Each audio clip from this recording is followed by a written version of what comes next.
मेरा कहना आपको इतना ही है, बाकी सारे स्पीकर्स तो बोलने वाले। मेरा कहना इतना है कि ये लड़ाई इतनी आसान नहीं है। एक सरकार है, अगले 3 साल चलने वाली है। क्या कर सकती है जेएनयू में उन्होंने दिखाया है। हमारे जैसे पत्रकार है, इन्होंने शुरू में कहा इन्होंने 2014 में इस्तीफा दे दिया। मैं आपको कहना चाहता हूं, ज्यादा वक्त नहीं लूंगा, लेकिन ये आज शुरू हुआ नहीं है। हम आज नींद से जागे हैं। ये 2013 में शुरू हुआ था, जब नरेंद्र मोदी बीजेपी के प्रधानमंत्री पद के उम्मीदवार घोषित हुए थे।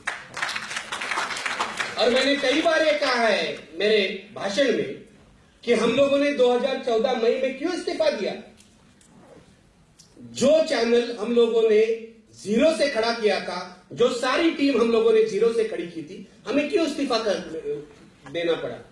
क्योंकि नरेंद्र मोदी और अंबानी का अलायंस हो गया, इसलिए हम लोगों को इस्तीफा देना पड़ा।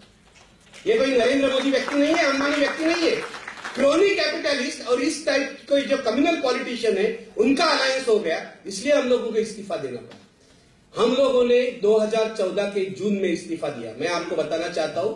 लेकिन जब से नरेंद्र मोदी ने प्रचार शुरू किया, तब से हम लोगों पर दबाव आना शुरू हो गया था। हर दिन दबाव था। मेरे पास मेल्स है हमारे कंपनी के। मैं बड़े नेटवर्क में काम करता था, आईबीएम जैसे बड़े नेटवर्क में, देश का नंबर 2 नंबर 3 का नेटवर्क है। लेकिन हर दिन कभी चेयरमैन मेल नहीं लिखते, और चेयरमैन ने या एडिटर इन चीफ ने मेल भी लिखा हमारे कंटेंट के बारे में, मैं समझ सकता हूं। लेकिन मैं फेसबुक पर क्या लिख रहा हूं, मैं ट्विटर पर क्या लिख रहा हूं, इसके बारे में जब चेयरमैन हमें मेल लिखते हैं और आप मत लिखिए कहते हैं, तो हमें सारा अंदाजा हो जाता है क्या होने वाला है। ये 2013 से शुरू हुआ था। आप मोदी जी के बारे में क्यों लिख रहे हैं? आप आरएसएस के बारे में क्यों लिख रहे हैं? मेरे पास मेल्स है। ये लोग, इन लोगों को इतना भी डर नहीं है कि मेल भेजेंगे तो निखिल वागले रखेगा और आगे जाकर किसी को बताएगा और सुनाएगा। इतना भी डर नहीं है इस देश में। क्या हो रहा था मैं आपको बता रहा हूं।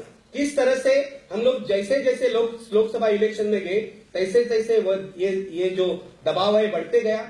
जब ये स्टैच्यू ऑफ यूनिटी का हुआ था गुजरात में, सारा वो वहां का प्रोग्राम हुआ था, तब वहां के गांव के कुछ लोग विरोध कर रहे थे। उनके पास मुद्दे थे, पर्यावरण का मुद्दा था, उनके जमीनों का मुद्दा था। मैंने मेरा रिपोर्टर वहां भेजा, मैंने मेरे चैनल पर यह दिखाया, मैंने मेरे एडिटर इन चीफ को कहा कि मेरा रिपोर्टर गया है, आप अगर दिखाना चाहते हैं तो आपके सो कॉल्ड नेशनल चैनल पर आप दिखा सकते हैं। लेकिन एक भी चैनल में गांव वाले जो विरोध कर रहे थे यूनिटी ऑफ स्टैच्यू को, वो नहीं दिखाया। यह जानबूझकर सप्रेस किया जा रहा है। तो आज ये अचानक नहीं हुआ है। मेरा मानना यह है कि 2013 से ये स्टेप बाय स्टेप चालू हुआ और यहां तक हम जेएनयू तक आके पहुंचे। मेरा मानना इतना ही है कि ये लोग क्या करते हैं, देखिए मीडिया के बारे में। इनको जब कांग्रेस पावर में थी, कि ये कांग्रेस के साथ थे, बड़े बड़े कैपिटलिस्ट जो मीडिया चलाते हैं, मैं खत्म करता हूं 2 मिनट, मैं खत्म करता हूं 2 मिनट। ये सारे कांग्रेस के साथ थे, बाद में इन्होंने पार्टी बदल ली, मोदी जी के साथ आए। मोदी जी के साथ आकर पहली बात ये करते हैं, जो मीडिया ओनर्स है उनको खरीद लेते हैं।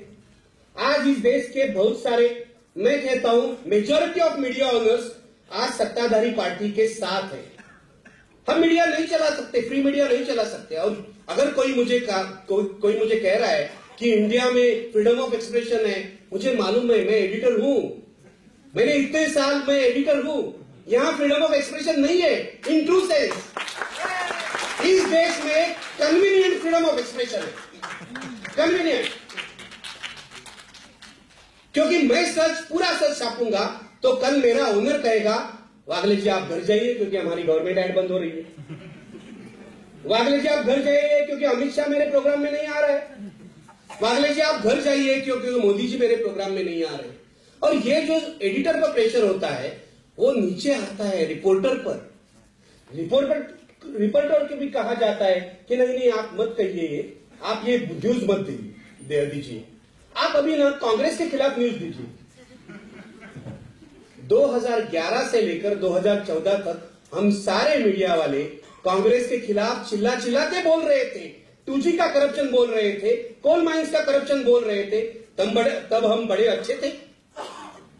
अभी मैं हमेशा कहता हूं, हमारा मीडिया जो है, this is the permanent opposition party.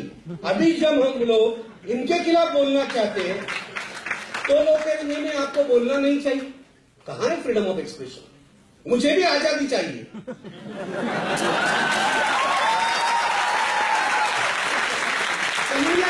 हमारे मन की बात करिए। आई थैंक दैट बॉय। हमारे मन में इतने भीड़ से हम लोग सफोकेट हो रहे थे। हमें भी आजादी चाहिए। There is no freedom of expression in true sense in this country.